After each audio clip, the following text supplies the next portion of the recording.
দুজনে বৃথা তর্ক করছো, একজন আর একজনের ওপর নির্ভর হয়ে আছে, এছাড়া কিচ্ছু নয়। তুমি ভাববে তুমি বড়, ও ভাববে ও বড়, মীমাংসা করে নাও। আজ থেকে কেউ ছোট নয়, কেউ বড় নয়। ব্রহ্মা বিষ্ণু মহেশ্বর তিনিই জীবের ঈশ্বর। তুমি যে এই জ্যোতি সৃষ্টি করলে কি হবে, তুমি বলে দাও প্রভু এটা কি হবে।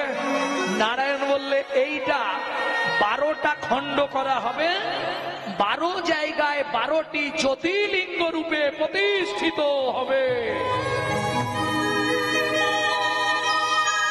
এই শিবলিঙ্গ সৃষ্টির রহস্য।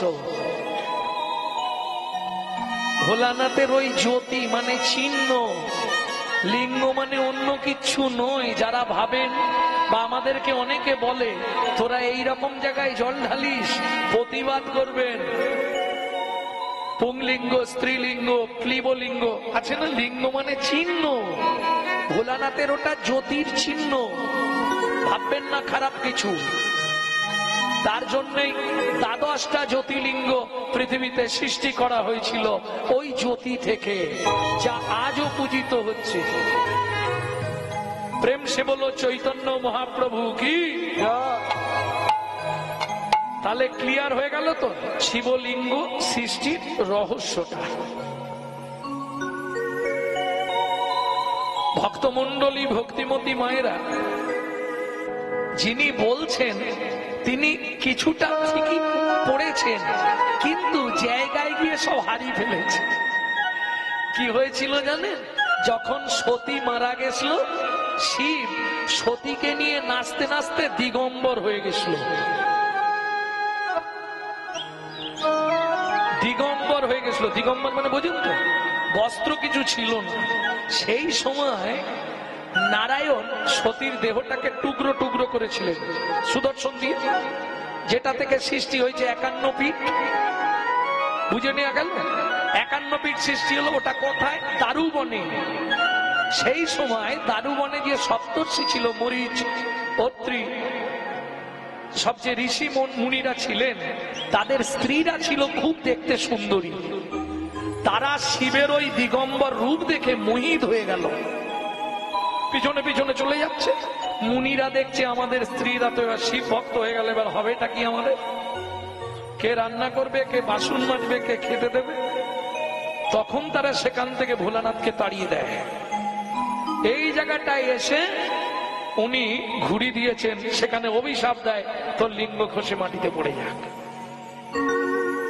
পৃথিবীর কারো শক্তি নেই শিবকে অভিশাপ দেবে, যে নিমিষের মধ্যে পৃথিবীটা ধ্বংস করে দিতে পারে। প্রলয়কর্তা, এটা বুঝে নিতে হবে। শুধু তাই নয়, শিব হচ্ছে পরম বৈষ্ণব। পৃথিবীতে যত দেব দেবী দেখবেন প্রত্যেকে ভোগী ভোগী। হ্যাঁ, আমি চ্যালেঞ্জ দিয়ে বলি, দেবী পুরাণ পড়েছি আমি, সব দেব দেবীরা ভোগী।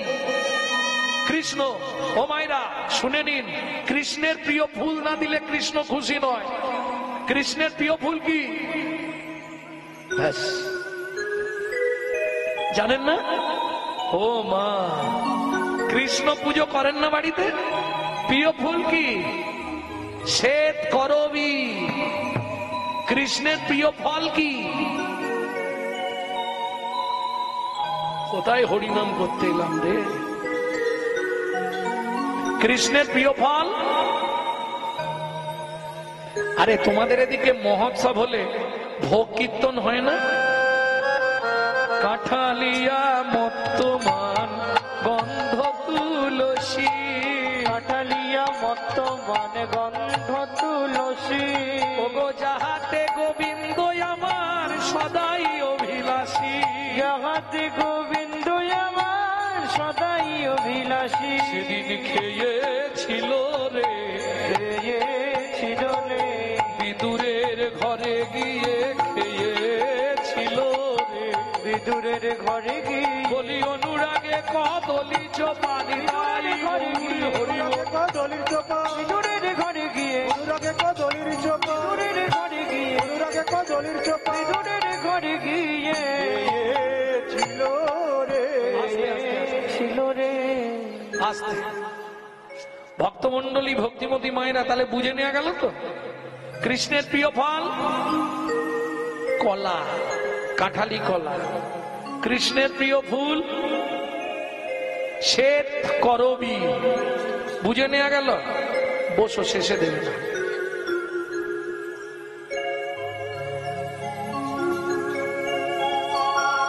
কৃষ্ণের বুঝে নিলেন। আজকে কোন মায়ের পুজো? ওখানে কালী ঠাকুর। কোন ফুলে সন্তুষ্ট? কালী ঠাকুরের প্রিয় ফুল জানো নি? আরে লাল বললে হবে না, কালীর একটা ফুলই প্রিয়, জবা। বাহ, এটা ভালো মুখস্থ করেছ। কালীর প্রিয় ফল কি?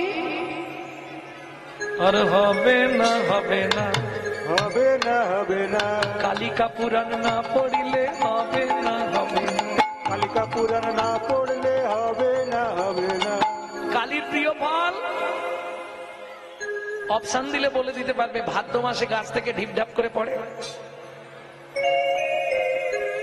তাহলে বুঝে নিয়ে গেল প্রত্যেক দেব দেবীদের ফেবার ফল, ফেবার ফুল আছে। ভোলানাথ বলল, শোন, ভালোগুলো আগে তোরা সব বেছে নে।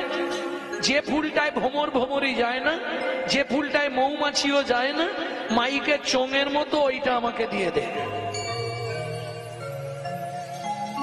কত আত্মত্যাগ দেখুন। যে ফলটা কোনো দেব দেবী নেবে না, একটায় কাঁটা আর একটায় আঠা। বুঝে নিয়েছো? একটা কাঁটা আর একটায় আঠা, ওই দুটো আমাকে দে। যে আমার সঙ্গে ভালো ব্যবহার রাখবে তাকে আঠা দিয়ে আটকে রাখবো, আর যে এদিক ওদিক করবে কাঁটা দিয়ে দিব। প্রেম সে বলো চৈতন্য মহাপ্রভু কি। তাহলে ওইটা ছেড়ে আসলে হবে না। কিং কর্তব্য বিমূঢ়। আমার কর্তব্যটা কি? আমি বলছি না তো, 3টে টাইম ভগবানকে ডাকতে হবে। ও মায়েরা, যাই করো সারাদিন যখন সময় পাবে গুনগুন গুনগুন করে কৃষ্ণ নাম করে যাও। কারণ কলিতে উদ্ধার একমাত্র কৃষ্ণ নাম। যখনই সময় পাবে, কে কি বলছে দেখার দরকার নেই। হস্তি চলতি বাজার মে তো কুত্তা ভক্তি হাজার মে। হাতি যখন রাস্তা দিয়ে চলে যায়, অনেক কুকুর ঘেউ ঘেউ করে, তোমার ওদিকে কিছু দেখার দরকার নেই। এটা মাথায় রাখবে। কে কি বলছে দেখার দরকার। এক যদি স্বামী বাধা দেয়, সেক্ষেত্রে আমার কাছে আলাদা ওষুধ আছে, যোগাযোগ করবেন, আমি দিয়ে দেবো। হ্যাঁ, বলে দেবো। কেন? তোমার স্বামী তো বাধা দেয়নি, তুমি কেন শুনতে চাইছো? 3টে টাইম ভগবানকে ডাকতে হবে। 24 ঘন্টায় 3 টাইম ভগবানকে ডেকে নিতে হবে। যদি বলো ডাকবো তাহলে বলবো, যদি বলো সময় নেই তাহলে এগিয়ে যাব। কি হবে? তারা তো গল্পে ব্যস্ত, জবার মায়েরা। 3, আরে এদিকে একটু দেখো না গো, সব তো ঘুমিয়ে পড়েছে না গল্প করতেছে কে জানে। 3টে টাইম ভগবানকে ডাকতে হবে। পারবে কি? যদি বলো ডাকতে পারবো তাহলে বলবো, যদি বলো সময় হবে না তাহলে আমি এগিয়ে যাব। হবে? তার আগে একটা সত্যি কথা বলবে। যারা প্রত্যেক দিন ঠাকুরের পায়ে ফুল দাও তারা একবার হাত তোলো তো দেখি, কতজন হয় গুনে নি। ঠাকুরকে প্রত্যেক দিন ফুল দাও? বাহ, এতেই তো ধর্ম বাঁচবে। প্রত্যেক দিন ঠাকুরের পায়ে ফুল দেবে আর তুলসী গাছে একটু করে জল দেবে। এইটা সবার আগে দরকার। ভক্তির পথ দেখতে গেলে, হিন্দু সনাতন ধর্মকে বাঁচাতে গেলে সবার আগে এই দুটো কাজ করতে হবে। তবে যারা ঠাকুরের পায়ে ফুল দেন তাদের উদ্দেশ্যে বলছি, 3টে কথা খুব ভালো করে হৃদয়ঙ্গম করে নিন। কি কি 3টে কথা? জীবনে কোনোদিন 20 ফুল তুলে ঠাকুরের পায়ে দেবেন না, তাহলে কিং কর্তব্য বিমূঢ়। আমি যে মানুষ হয়ে জন্মালাম, কোন কর্ম করলে পরজন্মে আবার আমি মানুষ হব, এটা জানার দরকার তো নাকি? না দরকার নেই? আর মানুষ হব না বাবা, এটাই আমাদের চরম জানার দরকার। কিং কর্তব্য বিমূঢ়। আমি কোন কর্ম করলে পরজন্মে মানুষ হব। শুধু মানুষ হব না, একজন কৃষ্ণ ভক্ত মায়ের গর্ভে আমার জন্ম হবে। জীবনের চরম চাওয়া হলো এটাই। তার জন্য তোমাকে কর্ম করতে হবে। কি করব করব, আমি বলছি না যে তুমি মালা তিলক করে রাস্তায় রাস্তায় ঘুরে হরিনাম করো, দরকার নেই, ঘরের কাজকর্ম সব করো, কিন্তু লক্ষ্যটা যেন থাকে গোবিন্দ চরণে। দেখো না, পাখিতে ডিম পাড়ে, ডিমের মধ্যে বসে তা দেয়, কিন্তু লক্ষ্য থাকে দূরে, কেউ আসছে কিনা আমার ডিমগুলোকে নষ্ট করে দিতে। ঠিক তেমনি তুমি সংসার রূপ ডিমে দিনরাত তা দাও, তাতে কোনো দুঃখ নেই, লক্ষ্য রাখো গোবিন্দ চরণের প্রতি। হৃদয় গৌর হরিব। কি করে লক্ষ্য রাখবো? সেও তো দৃষ্টি যাবে না। কেন? সারাদিন তো অখাদ্য কুখাদ্য খাই, তাতে সংসারের যা চাপ। ছেলে মেয়ে খেয়ে স্কুল যাবে, স্বামী সেদিকে শ্বশুর শাশুড়ির ওষুধ 14 বার, সেদিকে জমিতে লোক লেগেছে, কোন দিকে কোন দিকে যে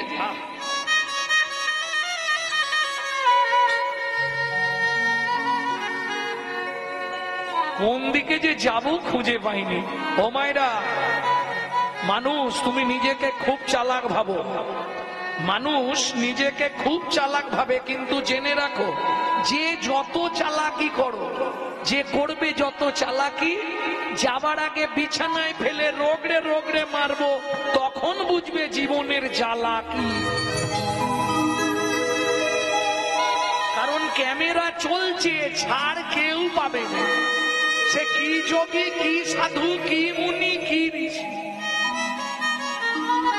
সাজার অসাজা, ছাড় কেউ পাবে না, সেখান থেকে কারো রাস্তা নেই।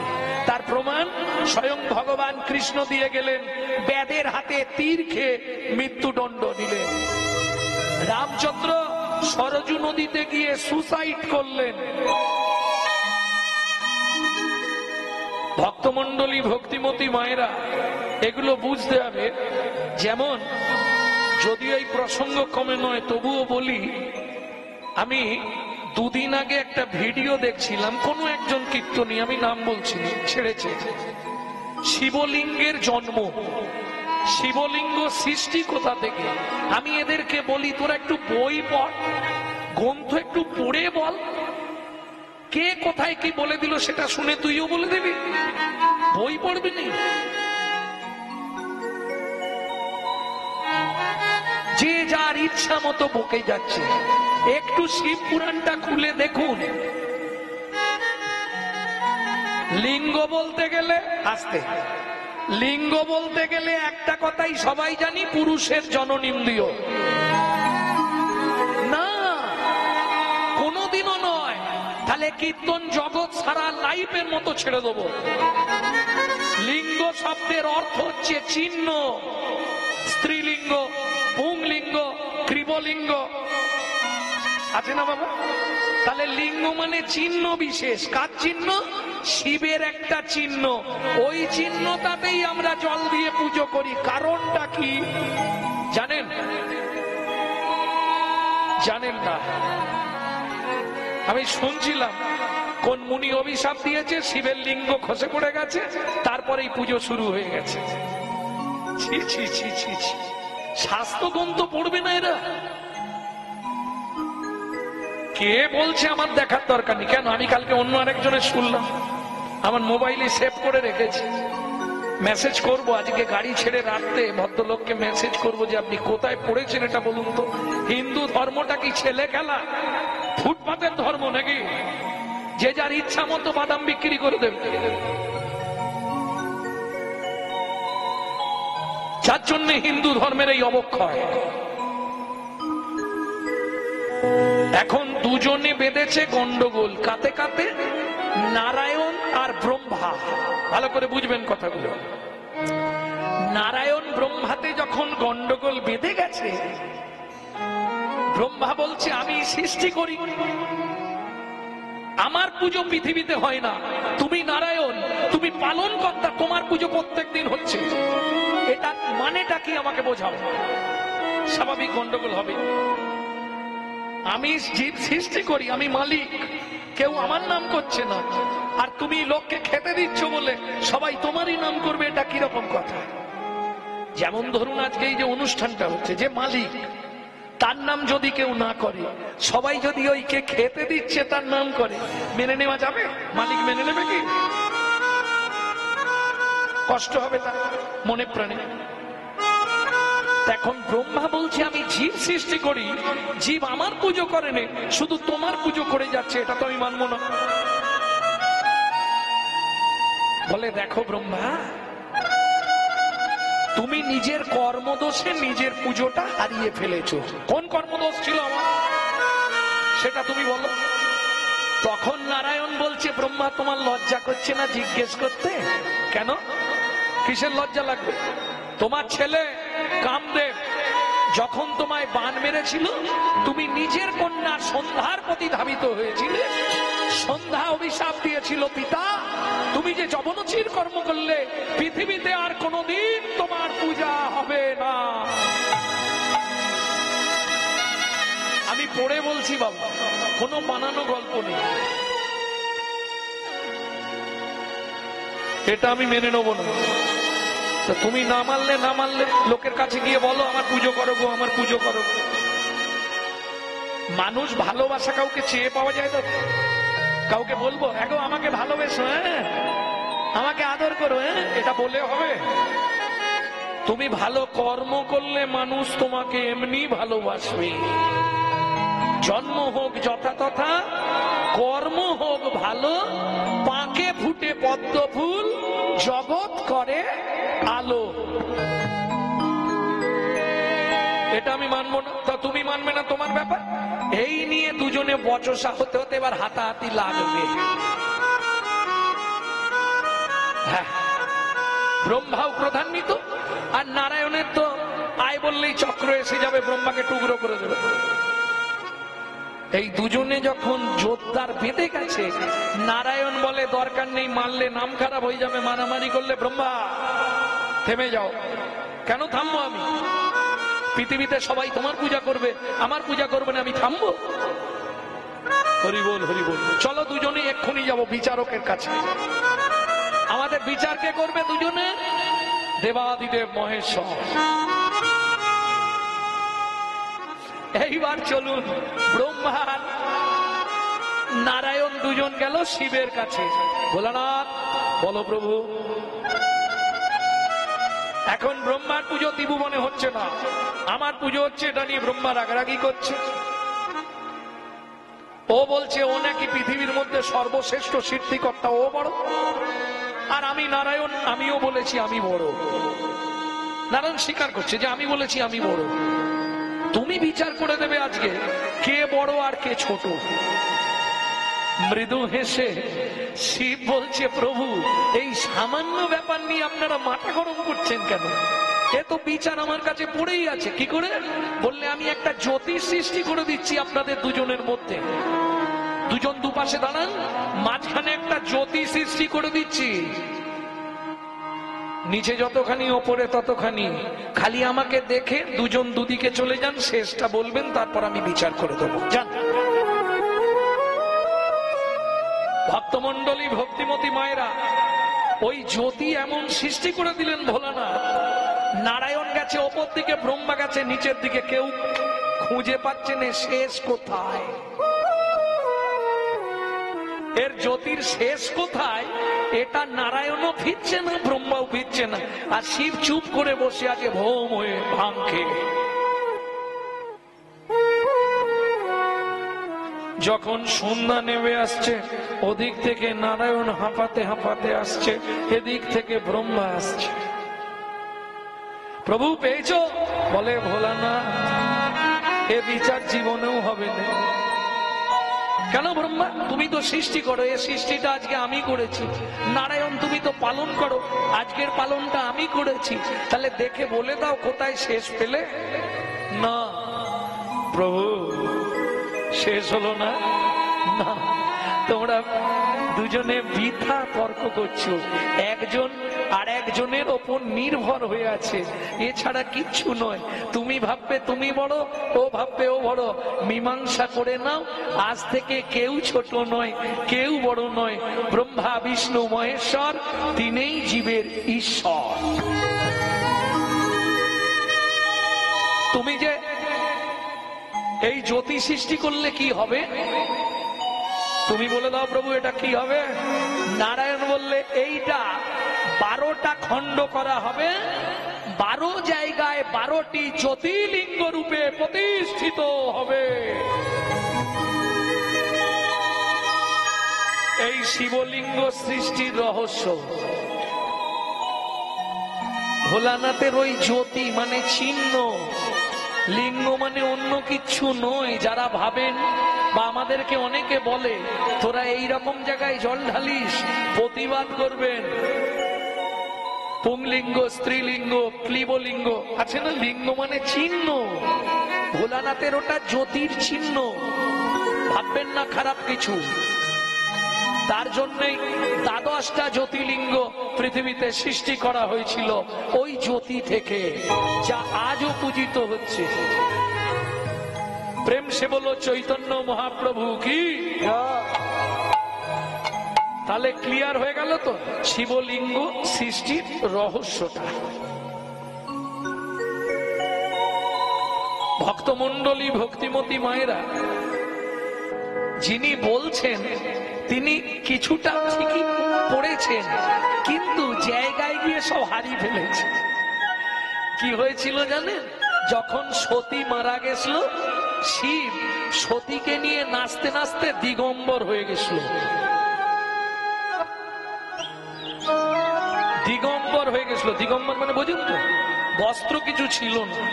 সেই সময় নারায়ণ সতীর দেহটাকে টুকরো টুকরো করেছিলেন সুদর্শন দিয়ে, যেটা থেকে সৃষ্টি হয়েছে 51 পীঠ। বুঝে নেওয়া গেল 51 পীঠ সৃষ্টি হলো। ওটা কোথায়? দারুবনে।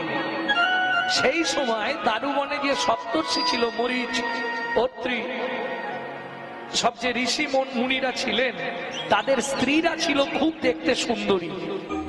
তারা শিবের ওই দিগম্বর রূপ দেখে মোহিত হয়ে গেল, পিছনে পিছনে চলে যাচ্ছে। মুনিরা দেখছে আমাদের স্ত্রীরা তো এবার শিব ভক্ত হয়ে গেল, এবার হবেটা কি আমাদের? কে রান্না করবে, কে বাসন মাজবে, কে খেতে দেবে?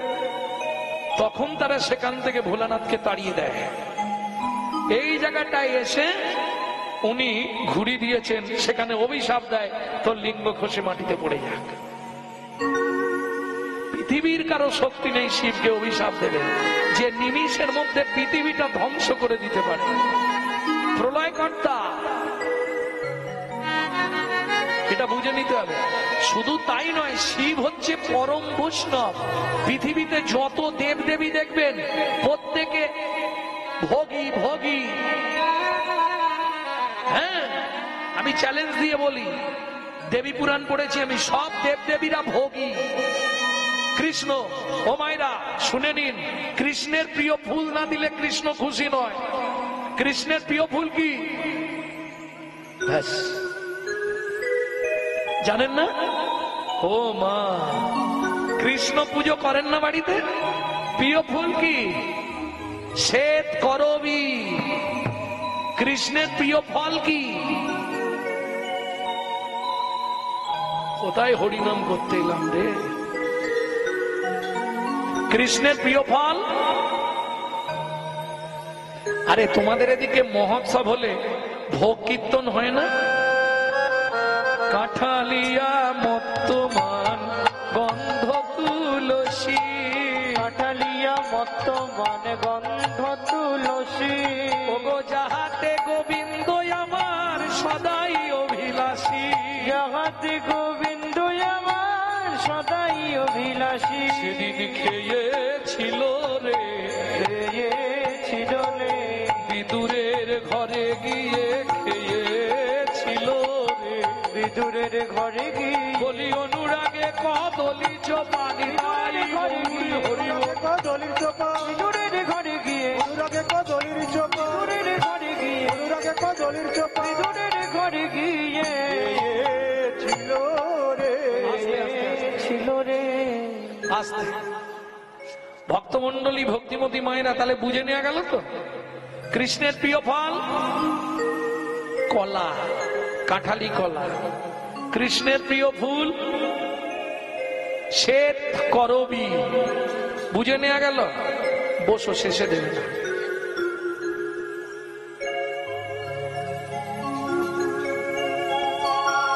কৃষ্ণের বুঝে নিলেন। আজকে কোন মায়ের পুজো? ওখানে কালী ঠাকুর। কোন ফুলে সন্তুষ্ট? কালী ঠাকুরের প্রিয় ফুল জানো নি? আরে লাল বললে হবে না, কালীর একটা ফুলই প্রিয়, জবা। বাহ, এটা ভালো মুখস্থ করেছ। কালীর প্রিয় ফল কি? আর হবে না, হবে না, হবে না, হবে না, কালিকা পুরাণ না পড়িলে হবে না, হবে না, কালিকা পুরাণ না পড়লে হবে না, হবে না। কালীর প্রিয় ফল অপশন দিলে বলে দিতে পারবে। ভাদ্র মাসে গাছ থেকে ঢিপঢাপ করে পড়ে। তাহলে বুঝে নিয়ে গেল প্রত্যেক দেব দেবীদের ফেভার ফল, ফেভার ফুল আছে। ভোলানাথ বলল, শোন, ভালোগুলো আগে তোরা সব বেছে নে। যে ফুলটায় ভ্রমর ভ্রমরই যায় না, যে ফুলটায় মৌমাছিও যায় না, মাইকে চোঙের মতো, ওইটা আমাকে দিয়ে দে। কত আত্মত্যাগ দেখুন। যে ফলটা কোনো দেব দেবী নেবে না, একটায় কাঁটা আর একটায় আঠা। বুঝে নিয়েছো? একটা কাঁটা আর একটায় আঠা, ওই দুটো আমাকে দে। যে আমার সঙ্গে ভালো ব্যবহার রাখবে তাকে আঠা দিয়ে আটকে রাখবো, আর যে এদিক ওদিক করবে কাঁটা দিয়ে দিব। প্রেম সে বলো চৈতন্য মহাপ্রভু কি। তাহলে ওইটা ছেড়ে আসলে হবে না। কিং কর্তব্য বিমূঢ়। আমার কর্তব্যটা কি?